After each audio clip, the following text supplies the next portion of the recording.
So I am very happy to welcome David Walker, who is going to give us a little information about Shaft. And I believe he's a good expert on Shaft right now since he is writing the comic book. So welcome, David. Thanks for having me. And I just want to say hello to everyone, Film Geeks San Diego. Hope you're all doing good. Hope you're ready to watch a landmark film. So, what makes Shaft a landmark film? Um, well, there's what makes it a landmark film. There's so many different reasons, but I think it's an iconic film. It's a historical film. It was not the first film by an African American director for a major studio, but was one of the first ones, and it made a lot of money, so that's always important in the history of film.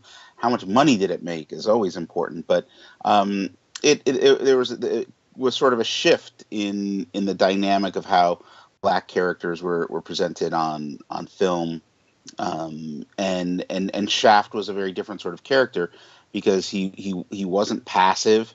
He never got punished for the things that he did, which was always sort of a classic trope in American cinema that up until around 67 or 68, like an assertive black man always was punished for being assertive, and Shaft was actually rewarded for it. So, and it helped to, it was one of like, I say like four or five films that helped kick off an entire movement of cinema that was very short lived, and a lot of people argue over what you would call it. Some people call it blaxploitation, and there's always people that are like, Shaft wasn't blaxploitation, and it's like, oh, okay, whatever, you can, a rose by any other name, so and I think that was it. I think like Shaft, more than just about any other film from that era, opened the door and paved the way for like a ton, and I mean,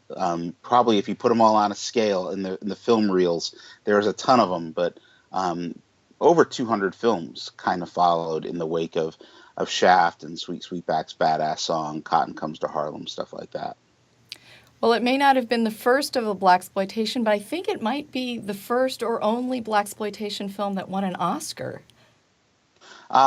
Yeah, it won an Oscar for the soundtrack. Isaac Hayes' score won a soundtrack, and so that was, and that's also like when we talk about why was it a landmark film, that was the beginning of this sort of marriage between film and music in a way that hadn't been done before. Sort of pop. I wouldn't say pop music because it had been done before, especially in like B movies. You look at it, something like or exploitation films are always using pop music, but this was like original pop music that was composed specifically for the film.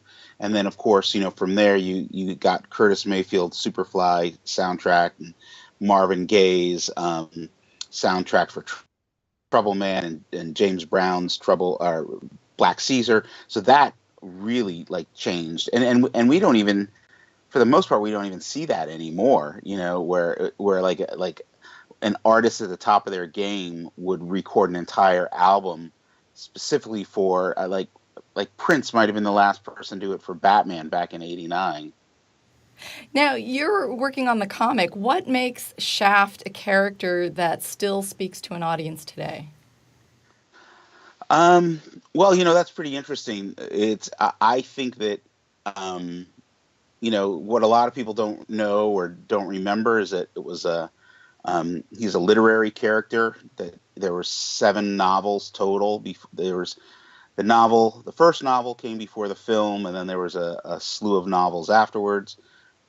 And I think that what makes him relevant, which nobody in Hollywood gets, which is why the new Shaft movie they're making is going to be a piece of garbage, um, is that they don't understand who the character is at his core, who Ernest Tidyman, the author, created, and Shaft is sort of as a character, is a product of his environment and a product of circumstance.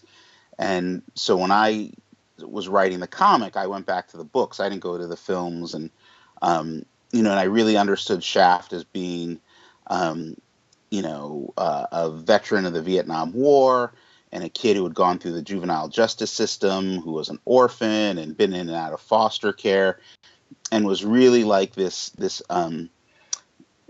symbol of how like Black American youth can be broken by the system, right? His both of his parents are killed. He's an orphan. He goes through foster care. He joins a street gang. All the stuff that was in the books, and like everything that happened to him as a character, which was happening to him in the 50s. And then the book takes place in the 70s, but all the stuff happening in the 50s, it's all still taking place today. So there's a lot of relevance there, a lot of like the criminalization of Black people in America, the turning towards the military as an out for away from poverty or jail and things like that. So all that stuff was still relevant. So it was like, when we were doing the comic, the editors were like, "Oh, maybe we should make him contemporary." And I was like, "If we make him contemporary, like this comic will be too much. It'll be like a punch in the face to the reader. Let's set it in as a period piece the way it was meant to be, and that way we can get into some of these issues, and it's not as there's a little bit more breathing room. A story about a Vietnam vet who's going through PTSD doesn't have the same immediacy as someone who, say, is just got back from Iraq, because it's just the way the human brain processes stuff like that.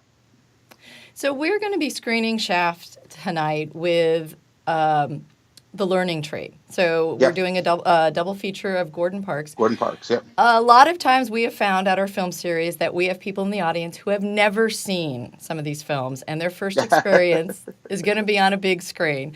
So what would you say to someone seeing this for the first time? Is there a context they should be thinking about it in, or is there something that they should be paying attention to in particular in terms of kind of how they view it and how they see what's on the screen?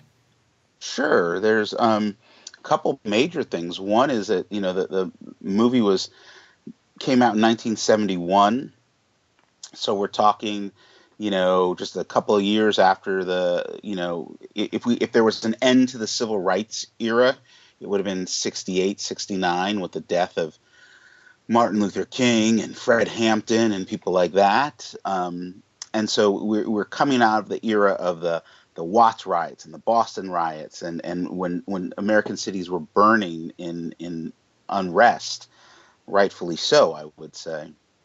But then you have to remember, like you never saw a Black man having sex on film before. You never saw a Black man going up against the system, let alone both sides of the system. So like Shaft stands up to the cops, and he stands up to the bad guys, and he never loses. And like none of that, and within the context of how he was shown, was never shown before. Not even in the Sidney Poitier films, because the Sidney Poitier films were like safe.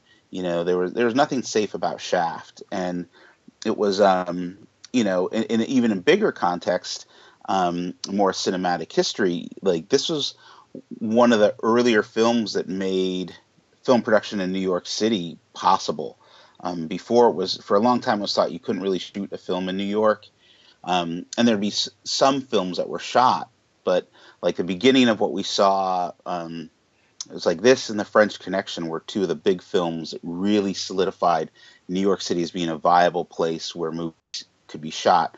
Midnight Cowboy a few years earlier. So you get these 3, 4, 5 movies that were shot in New York between like 68, 67 and say 70, and that changed everything. So it's like that gives us like movies like Taxi Driver and Dog Day Afternoon, and then of course Gordon Parks, who started off with The Learning Tree, and then he did Shaft, and that opened the doors for Black directors. And it's everything's connected, and you don't have to look too hard for those connections, but it's pretty easy to look at like a recent movie like Fences and the career of Denzel Washington, especially the career of Denzel Washington, both as an actor and as a director, and go, well, would he have what he has now if it wasn't for what Gordon Parks did and what Richard Roundtree did and all these other things? It's a cause and effect sort of thing. So I think that a lot of what we see now, we have to be able to look at it and understand that, that it was movies like Shaft and Sweet Sweetback's Badass Song that really helped, you know, to create, for better or worse, to create the reality that we have right now in terms of cinema. All right. Well, I want to thank you very much. And can you tell us when the next Shaft comic is coming out?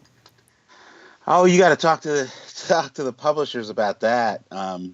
I'd write it tomorrow if they hired me, but there's there's a collection that just came out this week, which was the sequel that I wrote. So I've written two graphic novels and one novel. So the first Shaft novel since 1975, I think, and the graphic novels were the first time he was ever done as a comic in a comic format. So those are out right now, but yeah, I would encourage everybody just to write to Dynamite Entertainment and go, we want more Shaft, and we want, because that always sounds good when you say it that way. We want more Shaft, and that they want me to write it, and then I'll gladly write it for them. Well, after seeing the film, I think we'll have some new fans from anybody who hasn't seen it before. Great, thanks you. I hope everybody enjoys it. All right. Thank you very much. Yeah, bye.